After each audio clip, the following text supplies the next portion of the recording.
Democratizar la justicia es un significante atractivo, es un significante muy fuerte, es un significante que nos atrapa, es un significante que nadie puede decir que no. La cuestión, o lo que sucede con los significantes, especialmente cuando son significantes vacíos, es cómo se concretan. Todos estamos de acuerdo en democratizar la justicia. La cuestión, el interrogante, la pregunta que nos tenemos que hacer es si estos proyectos, esta batería de proyectos que se está planteando el Poder Ejecutivo, que está debatiendo hoy el Congreso, pueden concretar ese significante vacío en una mejora de algunos de los aspectos del funcionamiento institucional de la justicia, del acceso a la justicia por parte de las personas, de un proceso más célebre, más rápido, de sentencias que se cumplen. Una primera concreción de este significante vacío podría ser: es necesario que todas las personas accedan a la información pública que circula en el Poder Judicial. Y uno de estos proyectos plantea que esto es democratizar la justicia.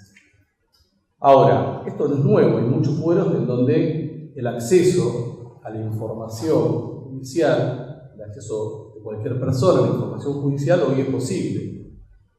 Pero si esto es democratizar la justicia, esto implica un reconocimiento expreso por parte del Poder Ejecutivo que no es democrático en términos de acceso a la información pública. Porque hoy sí es imposible para cualquier ciudadano poder ingresar a cualquier base de datos para ver cómo están tramitando las contrataciones, las designaciones, a cuántas personas les gustaría saber quién es el dueño de Chicones, por ejemplo. Otra concreción del significante vacío de democratizar la justicia sería: vamos a mejorar el funcionamiento del Poder Judicial en términos de generar mecanismos de ingreso igualitario que mejore la idoneidad de los operadores judiciales.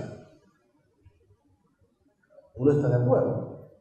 Ahora, otro de los proyectos que plantea el ingreso igualitario al Poder Judicial establece un mecanismo mediante el cual, después de que se rinden los exámenes, aquellos que saquen entre 60 y 100 puntos van a un sorteo de la Lotería Nacional para ingresar a las vacantes que se generen. Con lo cual, lo que está resolviendo mejorar la idoneidad del Poder Judicial es el azar, que es el sistema o el método más irracional de todos los que conocemos para tomar decisiones en términos de designaciones, decisiones colectivas, decisiones individuales. También podemos concretar este significante vacío pensando en: queremos mejorar la tutela judicial efectiva. No solamente la tutela judicial efectiva en términos de reaseguro, de garantía de los derechos de las personas, sino también de construcción de una institucionalidad que le dote al sistema de derechos de la mayor protección y efectividad posible. Y ahí entonces nos encontramos con un primer proyecto que se vincula directamente con esta idea de mejorar o no mejorar el acceso a la tutela judicial efectiva, que es el régimen que regula las medidas cautelares contra el Estado. ¿Y qué nos encontramos? ¿Por qué nos encontramos cuando observamos este proyecto en términos de si las personas van a ver mejorada su situación de mayor amplitud en la tutela judicial efectiva cautelar? Partiendo de la base que el derecho a la tutela judicial efectiva es un derecho fundamental, es un derecho humano, que tiene un contenido constitucional protegido del cual surge la tutela cautelar. Las medidas cautelares no son otra cosa que la concreción instrumental del ejercicio pleno de un derecho fundamental y un derecho humano que me sirve de puente entre el sistema de derechos y el sistema de garantías. Entonces, uno observa el proyecto de ley y se encuentra que están prohibidas las medidas cautelares innovativas y las medidas autosatisfactivas, que fueron la principal fuente de protección en la época del corralito. Que se impone la bilateralidad, dándose un traslado al Estado, en donde el Estado, para defender el interés público que no debe estar comprometido, puede ofrecer la prueba que quiere y ya se genera un incidente previo a la resolución de la cautelar para ver si está en juego o no está en juego el interés público y se pierde la posibilidad de la medida cautelar inaudita aparte como garantía de la persona. Se impone a las personas que obtengan una medida cautelar que deban dejar una contracautela personal o real, con lo cual solamente van a poder hacer efectivo una medida cautelar aquellos que tengan la capacidad patrimonial para hacerlo. Está bien, está el beneficio de liquidar sin gastos, que es de resolución muy restrictiva. Se impone la irresponsabilidad de los funcionarios, esto es, cuando hay un funcionario que no cumple una medida cautelar dictada, el juez está inhibido de aplicar una sanción económica personal y solamente le podrá aplicar una sanción económica al Estado, no a la persona del funcionario, con lo cual se pierde una herramienta fundamental a la hora de hacer cumplir las medidas cautelares. Porque el funcionario dirá, ¿qué me importa las AS-30 si no las voy a pagar yo, las va a pagar el Estado? Se establece, en caso que uno obtenga una medida cautelar favorable a no innovar, se establece el efecto suspensivo de la apelación, en este caso de la apelación estatal. El efecto suspensivo de las medidas cautelares no es algo nuevo. Lo inventó Onganía en 1966 cuando dictó el decreto de ley 16986 con la idea de matar al amparo que había nacido a la luz de la jurisprudencia efectiva y expansiva del caso civil. Lo recreó Cavallo y lo fortaleció Duarte, cuando en la ley 25.561, el decreto de necesidad y urgencia 214 del 2002 y la ley antigoteo también le dieron efecto suspensivo. ¿Para qué? Para defender al Estado en detrimento de los derechos de las personas. Estamos siguiendo la misma lógica de una dictadura militar y de una situación de emergencia casi desintegradora de nuestro sistema. Impide el dictado de medidas cautelares a jueces incompetentes. ¿Qué sucede cuando dos jueces empiezan a discutir si son competentes o si son incompetentes y hasta que se resuelve la cuestión de incompetencia la persona no tiene la más mínima protección frente a la urgencia de ese caso? Y los que litigamos, a diario nos encontramos con este peloteo de la incompetencia e incompetencia de muchos jueces. No es algo excepcional. Cuando los jueces se quieren sacar las cuestiones de encima porque les quema, declaran incompetentes. Y algunos han tenido historias de incompetencias constantes. Impone un plazo de duración a las medidas cautelares de forma a priori, universal y general. Cuando en realidad son los jueces en el ámbito de evaluación y ponderación de las circunstancias del caso concreto, aquellos que deben establecer si una cautelar debe tener plazo, no debe tener plazo, si puede ser sustituida, si puede ser modificada, si puede ser alterada. Porque la omnipotencia del legislador mediante una ley no puede jamás dar una respuesta general al particularismo que se genera a través del control de constitucionalidad o a través del ejercicio de la judicatura. Cada caso es un mundo. Ningún caso es igual a otro. Y ahí está el juez para ponderar y resolver cuál es la mejor medida cautelar. Porque si no, se invade la división de poderes en torno a las atribuciones propias de un juez para averiguar los hechos de la causa. Como una nota de color, este proyecto de ley le cambia el nomen iuris al decreto ley de la dictadura de Onganía y ahora lo llama ley. Transforma en ley un decreto ley de la época de la dictadura que tuvo como idea destruir la acción de amparo contra actos de autoridad pública. Pero no todo termina ahí. Después nos encontramos en otro apartado que se establece un régimen de medidas cautelares favorables al Estado. No solamente el Estado tiene el juego de las presunciones, de legitimidad del acto administrativo, de constitucionalidad de las normas, no solamente tiene la fuerza, los recursos, sino que ahora también puede pedir medidas cautelares que se dicten contra los derechos de las personas. ¿Y cuáles son los presupuestos habilitantes para el dictado de estas medidas cautelares?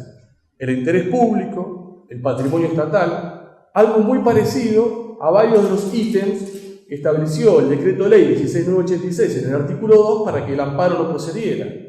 Pero lo más grave aún, otro de los presupuestos habilitantes, son los derechos que titulariza el Estado. Cuando desde 1215 y desde antes de las cartas forales, del acta de habeas corpus, en Inglaterra, la lucha de la humanidad ha sido la que dieron hombres y mujeres para reivindicar cada vez más derechos frente al Estado y ganar cada vez más derechos frente al Estado, subjetivos, colectivos.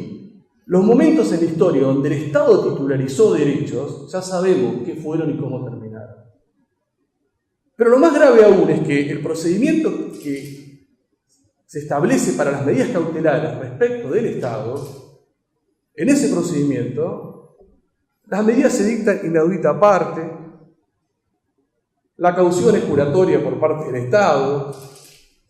Si se dicta una medida cautelar a favor del Estado y se apela, tiene efectos devolutivos, no tiene efectos suspensivos. Todo lo contrario al régimen que regula las cautelares de las personas que titularizan derechos contra el Estado. Y aún más, la otra ley, la ley que crea distintas cámaras de casación, le da al recurso de casación y al recurso de inconstitucionalidad concedido efectos suspensivos. Con lo cual una persona obtuvo una medida cautelar en primera instancia, la confirma Cámara, se interpone el recurso de casación o el recurso de inconstitucionalidad, y esa decisión judicial está suspendida hasta que la Cámara de Casación la resuelva, y no se estableció un plazo menor para resolver las medidas cautelares respecto de las sentencias de fondo a las cuales sean recurridas mediante la casación o la inconstitucionalidad. Es el mismo plazo, 80 días. Con lo cual se arma un esquema en donde las personas tienen casi inhibida e imposibilitada el acceso a la protección cautelar y el Estado tiene todas las prerrogativas, aparte de las que ya se le reconocen, para obtener medidas cautelares contra el Estado. Y en esto me sumo a lo que dice Roberto. La situación más clara, más conflictiva para el Estado es el derecho a la protesta social.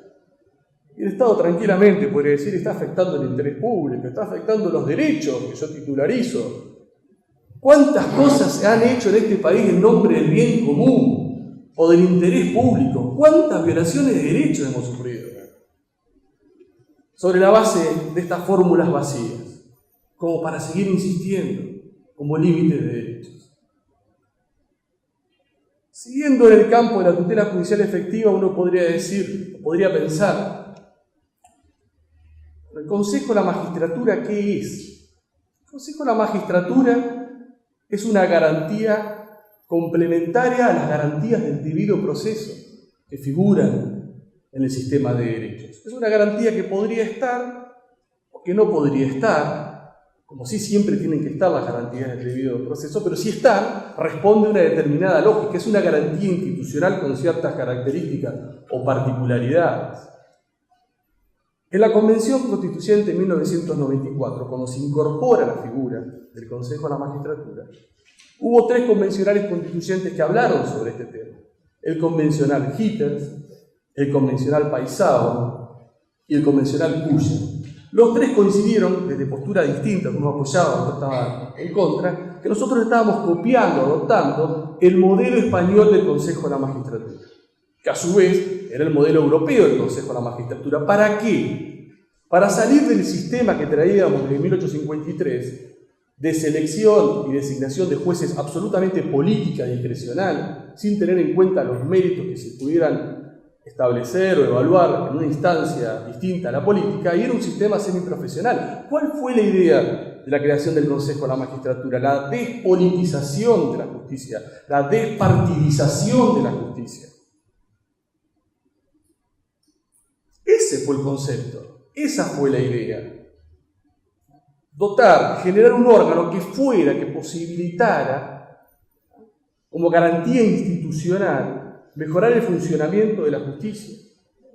¿Para qué? Para que los justiciables tuvieran una mejor justicia. Ahora, esta garantía institucional tiene un contenido también constitucional. Un contenido que prohíbe la elección popular de los miembros del Consejo de la Magistratura. Porque el modelo que se copia es un modelo donde no hay elección popular. Y aquellos otros modelos que, copiando este modelo, lo quisieron cambiar, por ejemplo Bolivia, establecieron expresamente en el año 2009 que los miembros del Consejo de la Magistratura se elegían popularmente. Y en el derecho público provincial, esto se dio en la Constitución de Santa Cruz y en la Constitución de Chubut, donde expresamente, para salir del modelo general que se incorpora, se posibilita o se habilita la elección popular de todos, no, ni en Bolivia, ni en Chubut, ni en Santa Cruz, solamente de un estamento que represente la sociedad, pero no los jueces y los abogados.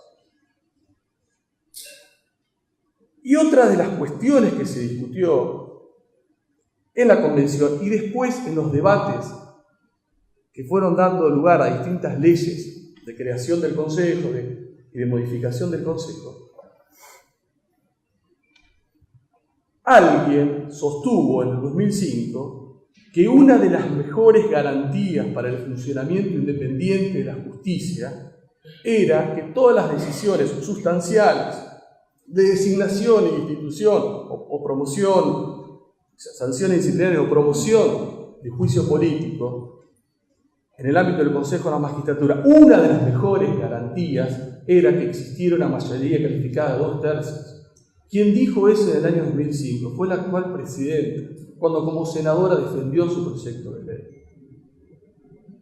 Entonces, ¿mejora esto? No, no mejora, porque posibilita elección popular de estamentos que no pueden ser electos.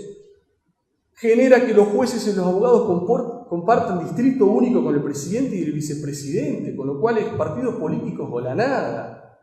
Y establece un régimen de mayoría absoluta, que posibilita que el que gana la elección maneje el Consejo de la Magistratura, lo maneje para lo que quiera, para la selección, para las sanciones disciplinarias, para los inicios o no de los juicios políticos.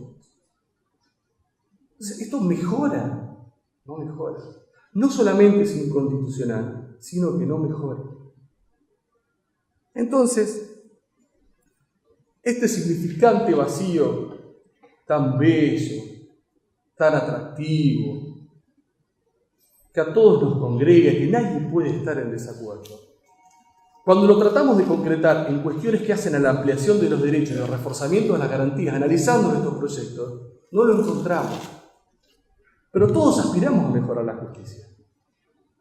Todos mejoramos que en algún momento se dicte una ley de amparo, se dicte una ley de acciones colectivas, se dicte una ley de habeas corpus contra la desaparición forzada de personas, se establezca la oralidad, se elimine la tasa de justicia, se reforme la acordada 4 del 2007, que realmente establece requisitos ridículos para acceder a la Corte Suprema de Justicia, que se reforme el 280 y la Corte cada vez que rechace debe de dar sus argumentos, que se establezca para ciertas decisiones mayorías especiales en la Corte.